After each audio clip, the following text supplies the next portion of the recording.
Allah Taala'dan diləyirəm ki, birinci növbədə dövlətimizi, xalqımızı qorusun, xətalardan, qəzalardan, bəlalardan hifz eyləsin, hər birimizi, bütün xalqımızı bir-birinə daima mehriban eyləsin, həmrəyliyimizi qorusun, vəhdətimizi qorusun, mərhəmətimizi, məhəbbətimizi qorusun, səxavət əlimizi kəsməsin bir-birimizdən, mərhəmət əlimizi kəsməsin bir-birimizdən və eyni zamanda Allah özü bizə mərhəmətini kəsməsin, mərhəmətini və məhəbbətini əsirgəməsin.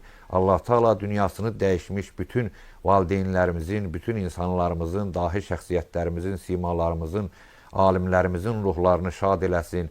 Allah Taala vətən yolunda, torpaq yolunda, xalqımızın, millətimizin qorunması uğrunda canını fəda etmiş, alim məqama yetişmiş şəhidlərimizin ruhunu bir daha şad eləsin. Onların məqamını Ədn Firdovs cənnətlərində qərar versin inşallah.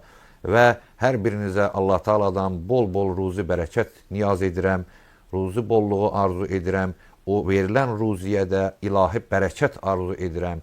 Çünki ruzi bəzən də sınaq olur, bəzən də bəla olur, bəzən də nemət olur. Mən o nemət qismindən olan ruzidən arzu edirəm sizlərə və o ruzinin də bərəkətli olmasını diləyirəm.